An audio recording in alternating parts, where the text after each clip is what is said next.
नमस्कार और स्वागत है आपका बोलती किताब में। आज हम बात करेंगे डैरेन हार्डी की बहुत ही दिलचस्प किताब द कंपाउंड इफेक्ट के बारे में। जी हाँ, ये किताब इस बारे में है कि कैसे रोज के छोटे छोटे लगातार कदम हमें बहुत बड़े नतीजों तक पहुंचा सकते हैं। बिल्कुल, और आज हम खास तौर पर इसके पहले अध्याय को समझने की कोशिश करेंगे। चैप्टर का नाम है the compound effect in action. हाँ, ये चैप्टर मतलब पूरी किताब की नींव रखता है। तो शुरुआत होती है उस जानी पहचानी कहानी से, कछुआ और खरगोश वाली। जी, धीमी लेकिन लगातार चाल रेस जिता देती है। और लेखक डैरेन हार्डी वो खुद को कछुआ मानते हैं। हाँ, वो कहते हैं कि उनकी सफलता का राज कोई रातों रात मिली चीज नहीं है, बल्कि सालों तक अच्छी आदतें बनाए रखना है। और इसमें उनके पिता के अनुशासन का बड़ा रोल रहा। बहुत सख्त थे वो। अच्छा, जैसे रोज सुबह 6 बजे उठना, कड़ी मेहनत करना, वो नो पे नो गेन वाली सोच, कोई बहाना नहीं चलेगा। तो इसी अनुशासन ने उन्हें तैयार किया। तो इस चैप्टर का मुख्य विचार क्या है? देखिए, मुख्य विचार ये है कि जो छोटे छोटे समझदारी भरे फैसले हम रोज लेते हैं, हाँ। जब उन्हें लंबे समय तक मतलब लगातार करते रहते हैं, तो उसके परिणाम बहुत बड़े असाधारण होते हैं। लेकिन मजे की बात यह है कि ये कदम शुरू में इतने छोटे लगते हैं, बिल्कुल, कि उनका कोई असर ही नहीं दिखता, तुरंत कोई नतीजा नहीं आता। और शायद इसीलिए कई लोग हिम्मत हार जाते हैं। सही कहा, एकदम सही।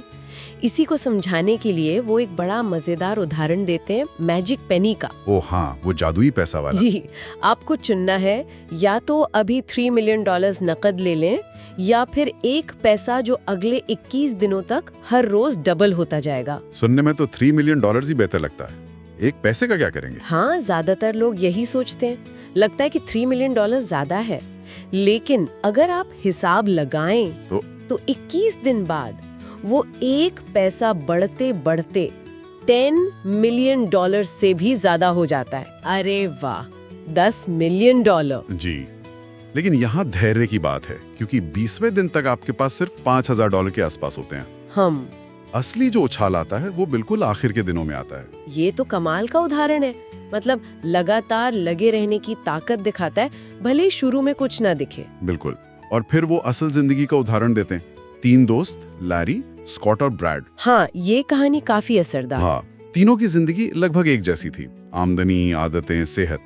फिर स्कॉट ने क्या किया, उसने बहुत छोटे छोटे पॉजिटिव बदलाव शुरू किए। जैसे क्या बदलाव थे वो?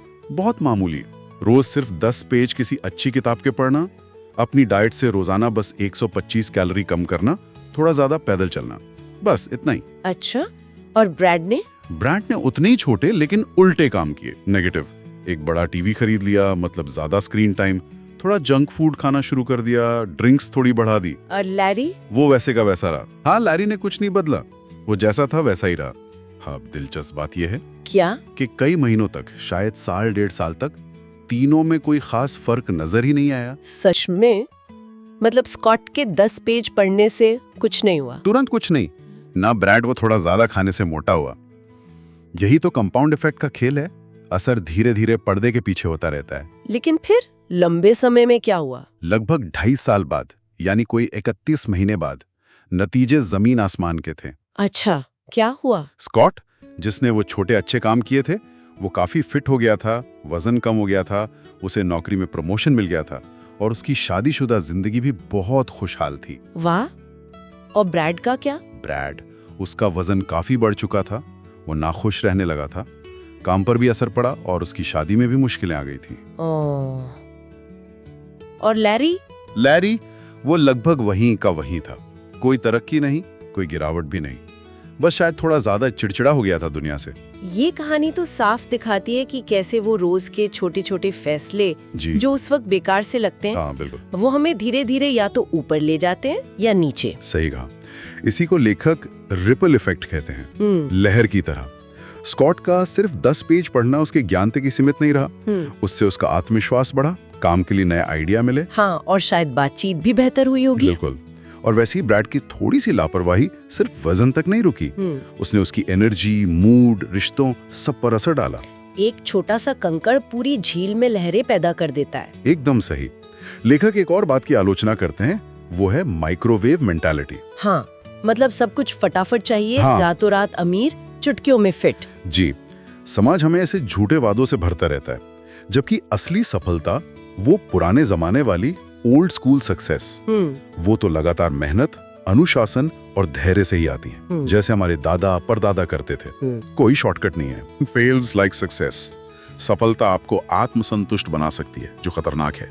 जिन आदतों ने सफल बनाया उन्हें छोड़ना नहीं है। सही। तो कुल मिलाकर बात ये है कि कंपाउंड इफेक्ट तो काम कर ही रहा है हर वक्त। जी हाँ, ये एक नियम की तरह है। अब ये हम पर है कि हम इसे अपने फायदे के लिए इस्तेमाल करें या ऐसे नजरअंदाज करके इसके नेगेटिव असर झेलें। और इसके लिए चाहिए सब्र और लगातार कोशिश। बिल्कुल, धैर्य और निरंतरता। तो इस पहले अध्याय का सार यही हुआ कि सफलता का राज किसी बड़े कारनामे में नहीं, बिल्कुल नहीं, बल्कि रोज के छोटे समझदारी भरे कामों को लंबे समय तक लगातार करते रहने में है। हाँ जी, यही छोटे छोटे कदम मिलकर असाधारण परिणाम लाते हैं। ये वाकई सोचने पर मजबूर करता है। हाँ, श्रोताओं के लिए भी एक विचार है सोचने को। अपना कोई एक लक्ष्य चुनें, फिर सोचें उससे जुड़ा कोई एक बहुत छोटा सा पॉजिटिव कदम क्या हो सकता है जिसे रोज किया जा सके। आज ही उसे शुरू करने से क्या रोक रहा है, और अगर कंपाउंड इफेक्ट को ध्यान में रखकर उस एक छोटे से कदम को लगातार 1 साल तक किया जाए तो क्या नतीजे हो सकते हैं, जरा सोचिए। अध्याय 2, चुनाव। तो स्रोत कहते हैं कि हम सब दुनिया में एक जैसे ही आते हैं, मतलब नग्न, डरे हुए, अज्ञानी। हाँ। लेकिन इसके बाद जो हमारी जिंदगी बनती है वो असल में हमारे सारे चुनावों का, छोटे बड़े सभी चुनावों का एक नतीजा होती है। बिल्कुल, ये चुनाव हमें बना भी सकते हैं और बिगाड़ भी सकते हैं। हाँ, एक तरह से कह सकते हैं कि पहले हम अपने चुनाव करते हैं और फिर वो चुनाव हमें बनाते हैं। सही कहा। और दिलचस्प बात ये है कि सबसे बड़ी चुनौती ये नहीं कि हम जानबूझकर कोई गलत चुनाव कर रहे हैं। अच्छा, तो फिर क्या है? ज्यादातर हम अपने चुनावों को लेकर इतने जागरूक ही नहीं होते, मानो नींद में चल रहे हों। नींद में? हाँ, आधे टाइम तो हमें पता ही नहीं होता कि हम कोई चुनाव कर भी रहे हैं। ये अक्सर हमारी संस्कृति, हमारी परवरिश, उससे बन जाते हैं। तो असल मकसद है इन चुनावों के प्रति जागरूक होना, ऐसे चुनाव करना जो हमारी जिंदगी को बेहतर बनाए। ये नींद में चलना वाली बात, ये सोचने वाली है। मतलब छोटी छोटी चीजें जिन पर हम ध्यान भी नहीं देते, वो असल में बड़े फैसले बन जाते हैं।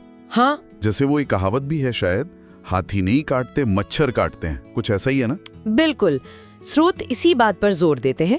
वो इसे एलिफेंट्स डोंट बाइट कहते हैं। अक्सर ये छोटी महत्वहीन लगने वाली आदतें, जैसे बिना सोचे समझे कुछ भी खा लेना, सोडा पी लिया, चिप्स खा लिए या घंटों टीवी देखते रहना। हाँ, होता है। यही छोटी चीजें धीरे धीरे लेकिन पक्के तौर पर हमारी सफलता की राह रोक देती हैं।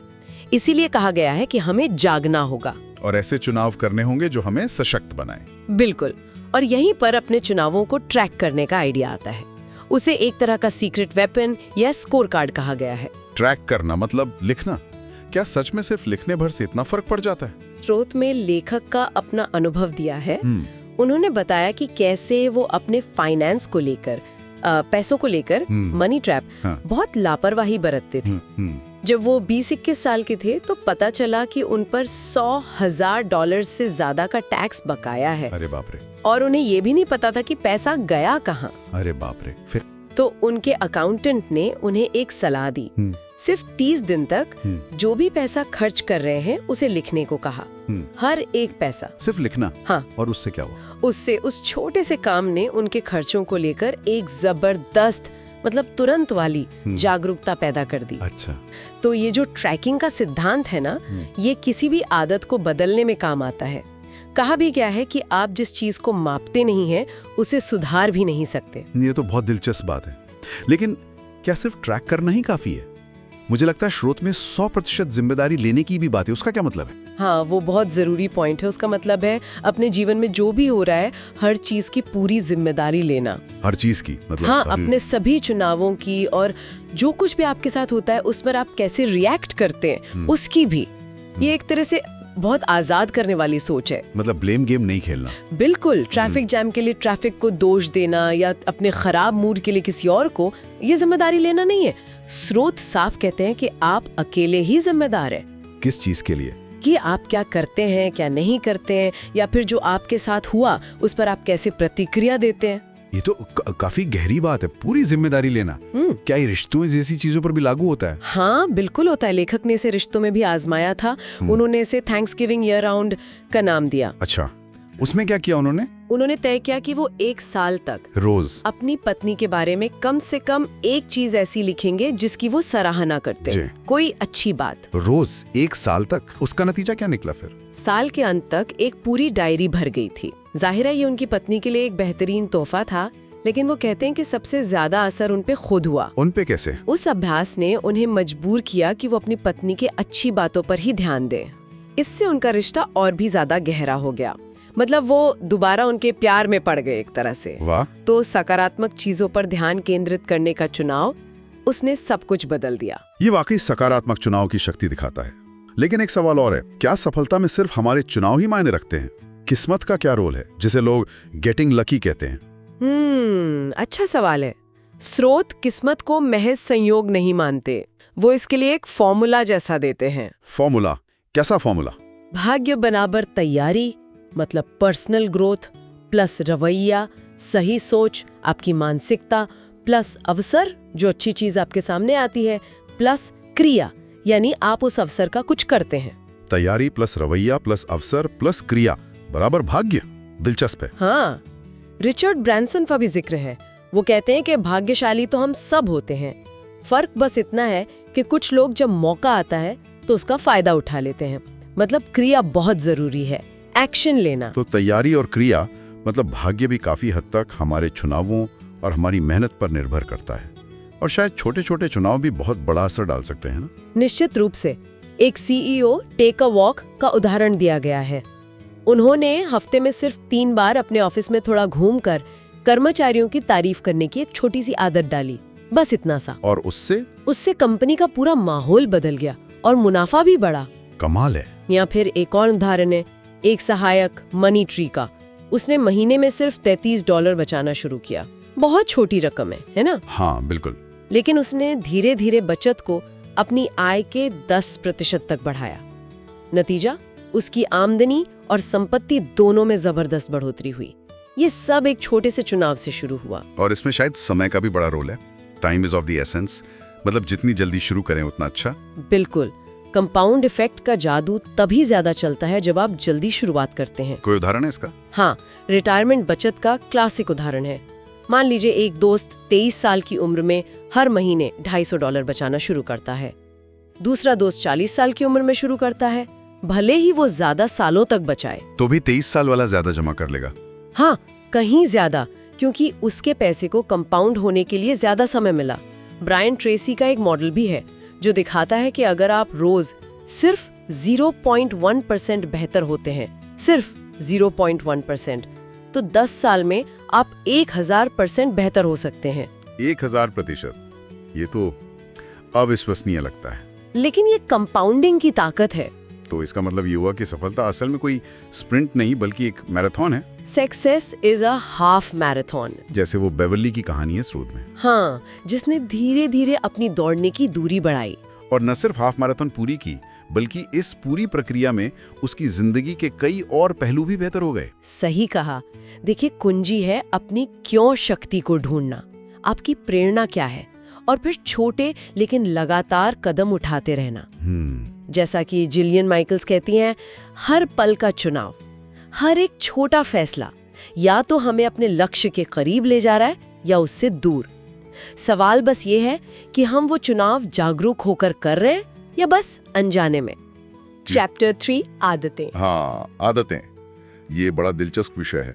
कैसे हमारी रोज की छोटी छोटी हरकतें, मतलब आदतें, हमारी पूरी जिंदगी की कहानी लिख देती हैं, पता भी नहीं चलता। बिल्कुल, वो अरस्तु ने कहा था ना कि हम आदतों के पुतले हैं। हाँ, और हार्डी से और आगे ले जाते हैं। वो कहते हैं कि करीब करीब 95% जो हम करते हैं ना दिन भर में, वो सब हमारी आदतें ही चला रही होती हैं, ऑटो पायलट पर। 95%? जी, ये तो बहुत ज्यादा है ना? जैसे वो कहानी है ना, एक आदमी घोड़े पर बैठा है, तेजी से जा रहा है। कोई पूछता है कहाँ जा रहे हो, तो वो कहता है मुझसे मत पूछो, घोड़े से पूछो। वो घोड़ा हमारी आदतें हैं।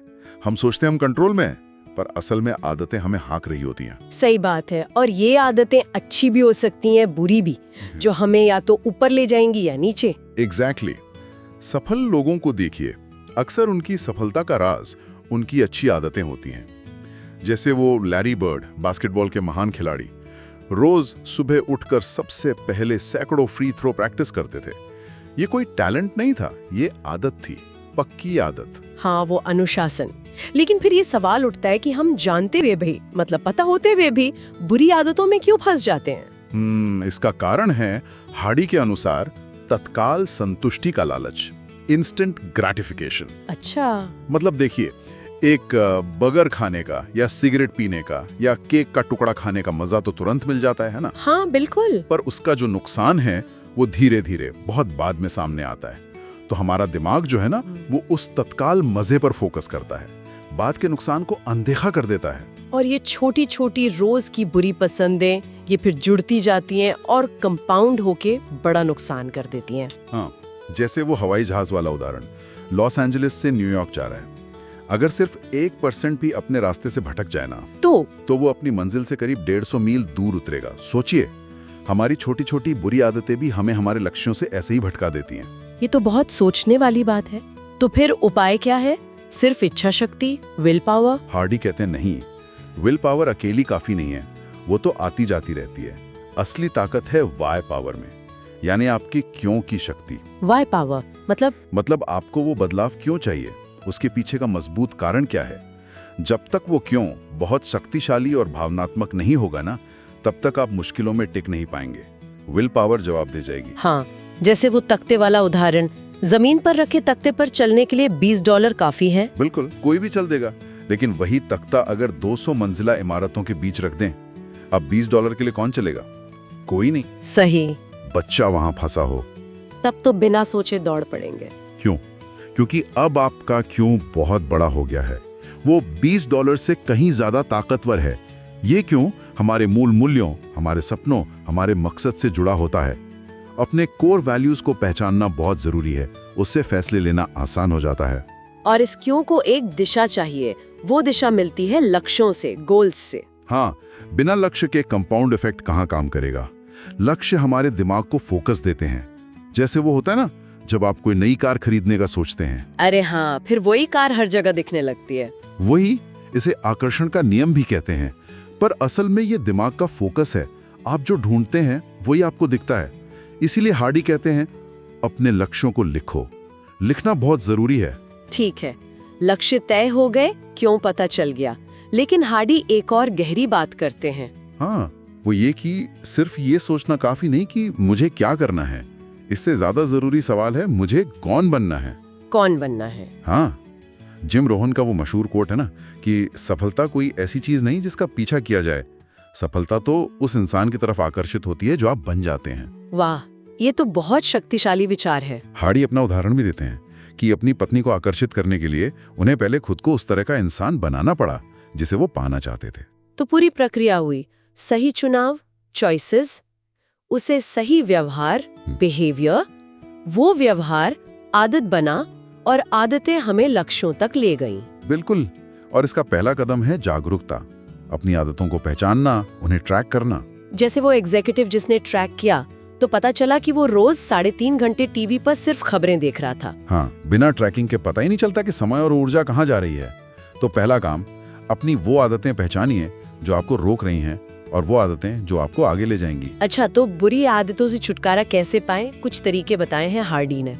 हाँ, कई रणनीतियां हैं। पहले अपने ट्रिगर्स पहचानो, वो क्या चीजें हैं, कौन लोग, क्या जगह, कौन सा समय, कौन सी भावनाएं जो आपको उस बुरी आदत की तरफ ढकेलती हैं। इनको बिग 4 कहा है। अच्छा, ट्रिगर्स। फिर घर साफ करो, मतलब उन प्रलोभनों को अपने आसपास से हटा दो। अगर चॉकलेट छोड़नी है तो घर में चॉकलेट रखो ही मत। सिंपल। और एक तरीका है स्वैप इट, यानी बदल दो। बुरी आदत को किसी कम बुरी या अच्छी आदत से बदल दो। जैसे मीठे की तलब लगे तो कैंडी के बजाय फल खा लो। ये अच्छा। धीरे धीरे बदलाओ। हाँ, या तो धीरे धीरे शुरू करो, ईज इन। एकदम से छोड़ने की बजाय मात्रा कम करते जाओ, जैसे कैफीन छोड़ना। या फिर कभी कभी कूद पड़ो, जंप इन वाला तरीका भी काम करता है। कुछ आदतों को एकदम से छोड़ना ही बेहतर होता है। मतलब या तो धीरे धीरे या एकदम से। हाँ, ठीक है। और अच्छी आदतें कैसे डालें? उसके लिए भी तरीके हैं। सबसे जरूरी, उसे आसान बनाओ, अपने लाइफस्टाइल में फिट करो। सुबह एक्सरसाइज करनी है तो रात को ही कपड़े निकाल कर रख लो। हाँ, तैयारी। और एड इन प्रिंसिपल, मतलब कुछ बुरा हटाने पर फोकस करने की बजाय कुछ अच्छा जोड़ने पर फोकस करो, जैसे रोज एक ग्लास पानी ज्यादा पीना शुरू करो या एक फल खाना शुरू करो। धीरे धीरे अच्छी चीजें बुरी चीजों को बाहर कर देंगी। ये भी बढ़िया है। और वो पब्लिक में बताना, PDA। हाँ, पब्लिक डिस्प्ले ऑफ अकाउंटेबिलिटी। हाँ, जब आप लोगों को बता देते हैं कि आप क्या करने वाले हैं तो एक दबाव बनता है, और एक सक्सेस बडी ढूंढना भी बहुत मददगार होता है, कोई जिसके साथ आप अपनी प्रोग्रेस शेयर कर सकें। एक साथी। और जश्न मनाना। हाँ, सेलिब्रेट। अपनी छोटी छोटी जीतों का जश्न मनाना बहुत जरूरी है, इससे मोटिवेशन बना रहता है। ये सब सुनने में तो अच्छा लगता है, पर सच तो ये है कि बदलाव मुश्किल होता है। बिल्कुल होता है। और हार्डी कहते हैं बढ़िया है कि मुश्किल है, क्योंकि यही मुश्किल आपको उन लाखों लोगों से अलग करती है जो कोशिश भी नहीं करते। सफल लोग वही काम करने को तैयार होते हैं जो असफल लोग करना नहीं चाहते। ये बात तो है, मुश्किल ही हमें भीड़ से अलग करती है। और आखिर में सबसे जरूरी बात, धैर्य रखें, धीरज। आदतें बदलने में वक्त लगता है, दिमाग में नए न्यूरल पाथवेज बनने में समय लगता है। हाँ, वो ब्रेन ग्रूव्स की तरह। सही।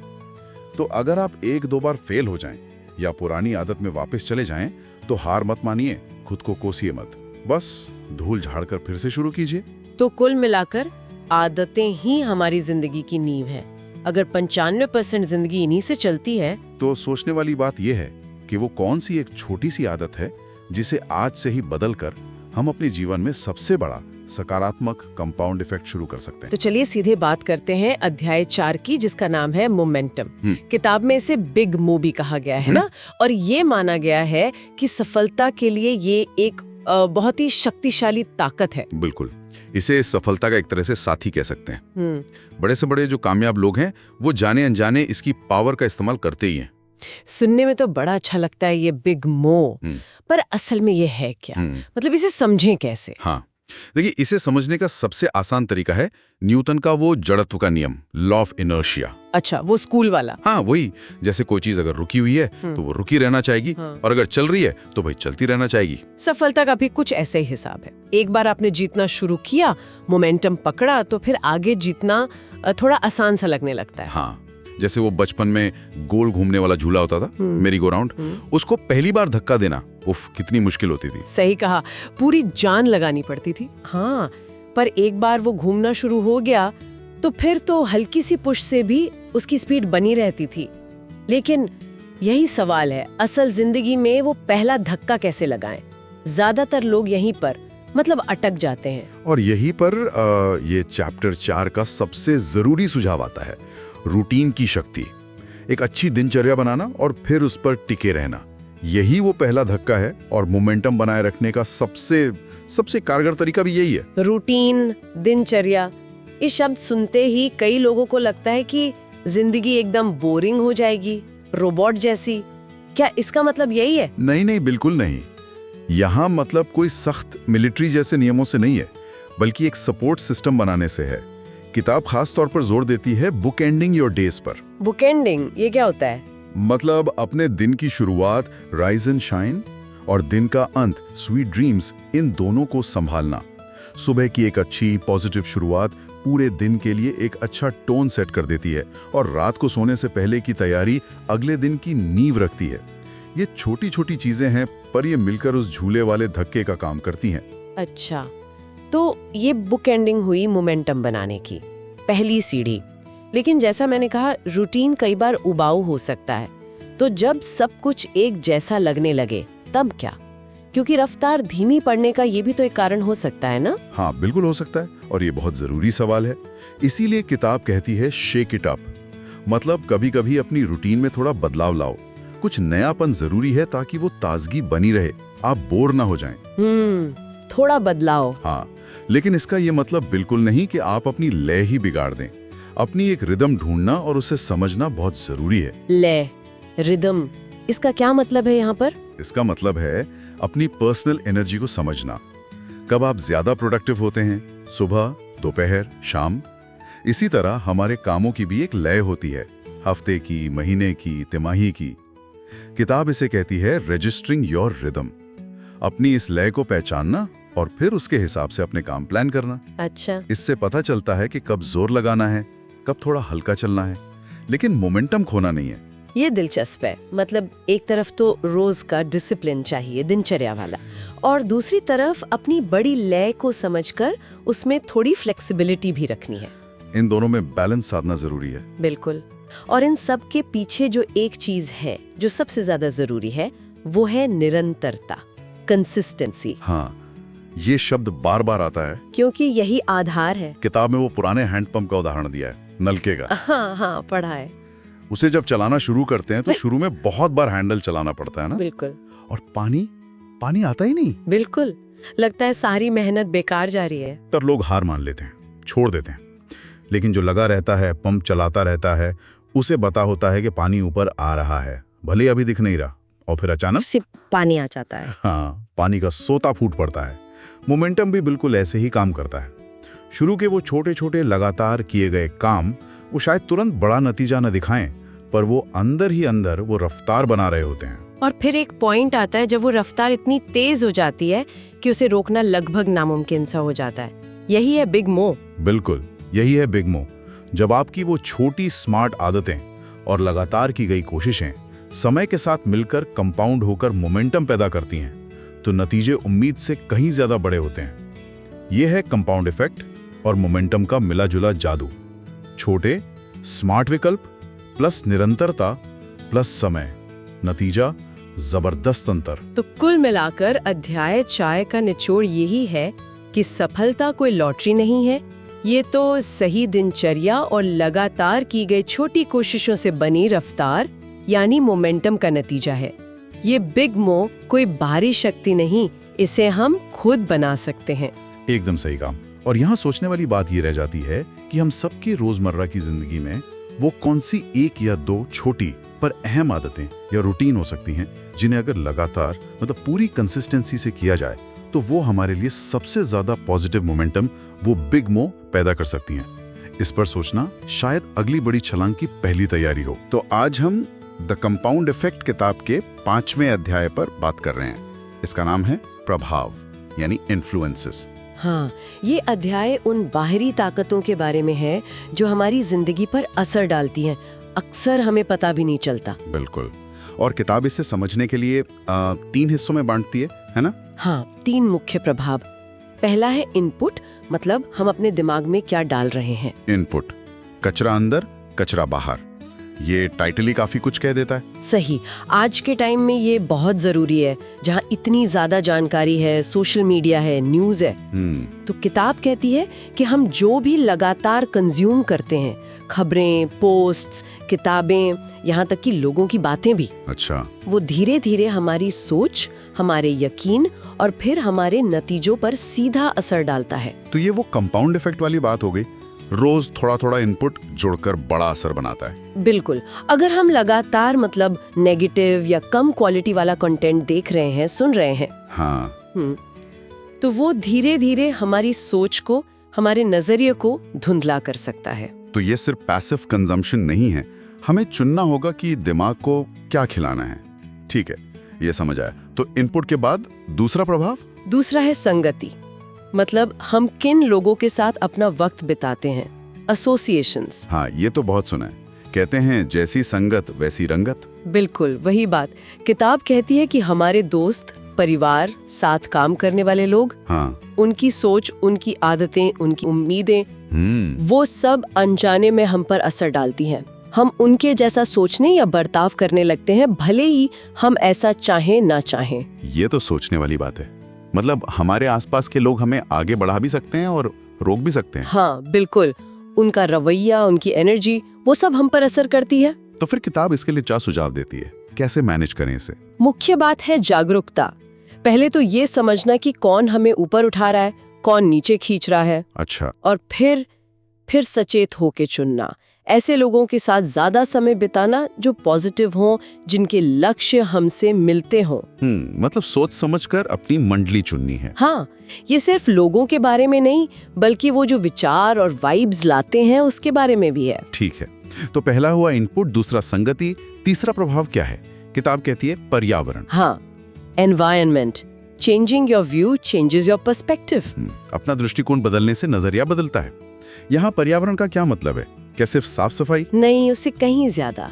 हाँ, हमारा भौतिक वातावरण जैसे घर, ऑफिस कितना व्यवस्थित है वो जरूर मायने रखता है, लेकिन इसमें हमारा मानसिक वातावरण भी शामिल है।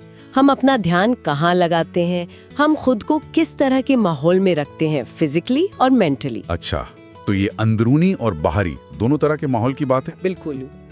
किताब का तर्क है कि जब हम अपने माहौल में बदलाव लाते हैं, मान लीजिए अपनी डेस्क साफ करते हैं या किसी शांत इंस्पायरिंग जगह जाते हैं, या फिर जानबूझकर अपना ध्यान नेगेटिविटी से हटाकर पॉजिटिव चीजों पर लगाते हैं, तो दुनिया को देखने का हमारा नजरिया बदल सकता है। और बदला हुआ नजरिया शायद नए मौके दिखाता है। हाँ बिल्कुल, नए समाधान, नए अवसर नजर आने लगते हैं जो पहले शायद दिख ही नहीं रहे थे। ये दिलचस्प है।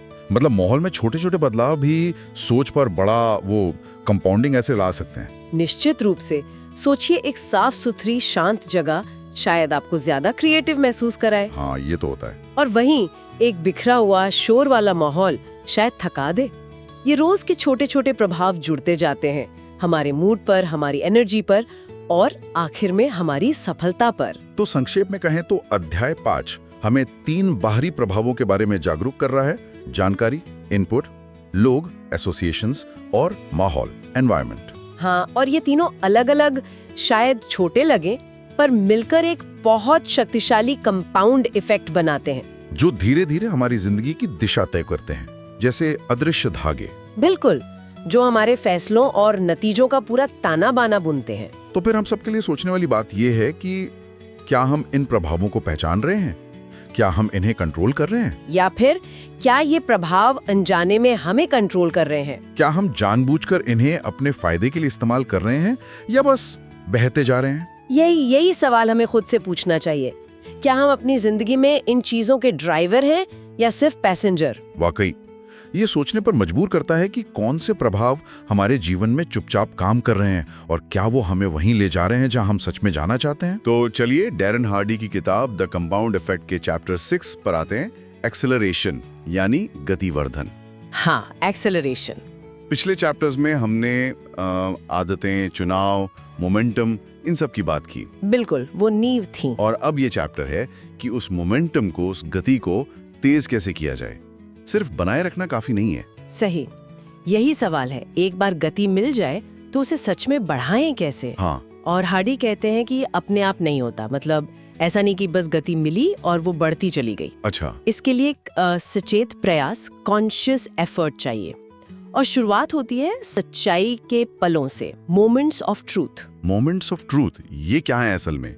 सुनने में बड़े भारी लगते हैं। है नहीं, दरअसल ये वो निर्णायक क्षण होते हैं, अक्सर बिल्कुल साधारण से लगने वाले पल।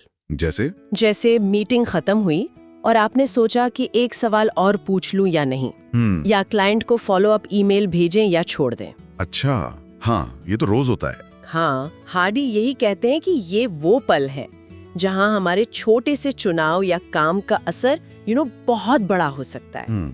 यहीं पर कंपाउंडिंग इफेक्ट या तो तेज होता है या धीमा पड़ जाता है। मतलब इन पलों को पहचानना और सही चुनाव करना। बिल्कुल, यही एक्सेलरेशन का पहला कदम है, इन पलों में सही चुनाव करना। ठीक है, ये सच्चाई के पल वाली बात पकड़ में आई। ये रोजमर्रा के छोटे फैसलों में छिपे मौके जैसे हैं। हाँ। लेकिन फिर लेखक कहते हैं परिणामों को कई गुना बढ़ाना, मल्टीप्लाइंग योर रिजल्ट्स। ये क्या है? ये सिर्फ ज्यादा काम करना तो नहीं है? नहीं, ज्यादा मेहनत नहीं, ये उससे कहीं ज्यादा स्मार्ट है। अच्छा। हार्डी का इशारा है कि अपनी जो मौजूदा सफलता है या जो आपकी रेप्यूटेशन बन गई है या जो गति आपने पकड़ ली है, हाँ, उसका लाभ उठाकर, मतलब उसे लीवरेज करके स्मार्ट तरीके से काम करें। ओके, लीवरेज कैसे? कोई उदाहरण? जैसे सोचिए कि क्या आप अपने किसी एक हुनर को, किसी स्किल को ऐसे नए तरीके से इस्तेमाल कर सकती हैं जिससे उसका असर कई गुना बढ़ जाए, या शायद किसी ऐसे व्यक्ति के साथ पार्टनरशिप करें जिससे आपके एफर्ट ज्यादा लोगों तक पहुंचे। अच्छा, मतलब कोलैबोरेशन या स्किल का नया एप्लीकेशन। हाँ बिल्कुल, ये अपने एनर्जी को वहाँ फोकस करने जैसा है जहाँ रिटर्न सबसे ज्यादा हो। समझ गया। मान लीजिए आपने कोई अच्छी आदत बना ली है, अब उसे इस तरह इस्तेमाल करें कि वो दूसरे एरिया में भी पॉजिटिव असर डाले। ये लाभ उठाने का खेल है, लीवरेज का। ठीक है, तो पहले सच्चाई के पल पहचानो, सही चुनाव करो, फिर रणनीतिक रूप से अपने प्रयासों का असर बढ़ाओ मतलब लीवरेज करो। सही। और इसके बाद तीसरा पॉइंट आता है अपेक्षाओं को मत देना, बीट द एक्सपेक्टेशंस। हाँ, ये सिर्फ दूसरों को इम्प्रेस करने के लिए है या इसका कोई और मतलब है? देखिए, दूसरों की अपेक्षाओं से बेहतर करना तो है ही, लेकिन उससे भी ज्यादा जरूरी है क्या? खुद अपनी अपेक्षाओं को पार करना। अपनी अपेक्षाओं को। हाँ, हार्डी 2 बातें कहती हैं इसमें, अप्रत्याशित करें, डू द अनएक्सपेक्टेड, ओके। और उम्मीद से बेहतर करें, डू बेटर देन एक्सपेक्टेड। अच्छा, अप्रत्याशित और उम्मीद से बेहतर। जब आप लगातार कंसिस्टेंटली उम्मीद से थोड़ा ज्यादा करते हैं, वो छोटी सी एक्स्ट्रा चीज जो कोई एक्सपेक्ट नहीं कर रहा था, तो आप न सिर्फ दूसरों की नजर में अपनी वैल्यू बढ़ाते हैं, बल्कि अपने अंदर भी एक एक्सीलेंस का, एक असाधारणता का स्टैंडर्ड सेट करते हैं। हाँ, ये बात तो है। वो वाव फैक्टर आ जाता है। बिल्कुल। वही वाव फैक्टर आपकी गति को और तेज कर देता है। वो रेस्टोरेंट वाला उदाहरण सोचिए, जो खाने के बाद एक छोटी सी कॉम्प्लीमेंट्री मिठाई दे देता है। हाँ हाँ, वो अप्रत्याशित है और उम्मीद से बेहतर भी। सही। यही प्रिंसिपल पर्सनल और प्रोफेशनल लाइफ में भी एक्सेलरेशन लाता है। मतलब ये तीनों चीजें, सच्चाई के पल पकड़ना, परिणामों को गुणा करना और अपेक्षाओं से आगे निकलना, ये सब मिलकर ही एक्सेलरेशन को मुमकिन बनाते हैं। एग्जैक्टली। ये वैसा ही है जैसे वो स्नोबॉल वाली बात होती है ना, पहाड़ी से लुढ़कता हुआ। शुरुआत धीमी होती है, वो आदतें हैं। हाँ। फिर वो गति पकड़ता है, मोमेंटम, और फिर इन रणनीतियों से वो और तेज और बड़ा होता जाता है, एक्सेलरेशन। बिल्कुल सही समझा आपने। ये चैप्टर यही दिखाता है कि कंपाउंड इफेक्ट सिर्फ धैर्य से इंतजार करने का नाम नहीं है। अच्छा। एक स्टेज के बाद आप एक्टिवली, सक्रिय रूप से इसे तेज कर सकते हैं। ये छोटे लगातार प्रयासों को रणनीतिक इनपुट के जरिए बड़ी सफलताओं में बदलने की कला है। और वो सच्चाई के पल? हाँ, वो सच्चाई के पल वो मौके हैं जहां आप कॉन्शियसली सोच समझकर अपनी सफलता की दिशा और गति दोनों बदल सकते हैं। और फिर लगातार अपेक्षाओं से बेहतर करके आप उस पूरी कंपाउंडिंग प्रोसेस को जैसे टर्बो चार्ज कर देते हैं। तो ये सब सुनने के बाद मेरे मन में एक सवाल आ रहा है, जो शायद सुनने वालों के लिए भी हो। पूछे। कि भाई, अपने लक्ष्यों को ध्यान में रखते हुए अगला संभावित सच्चाई का पल कब और कहां आ सकता है, किसी के लिए भी? बहुत अच्छा सवाल है, सोचने वाला। और उससे भी जरूरी, उस पल का इस्तेमाल गति बढ़ाने के लिए और सिर्फ उम्मीद पूरी करने के लिए नहीं, बल्कि उम्मीद से बेहतर करने के लिए कैसे किया जा सकता है।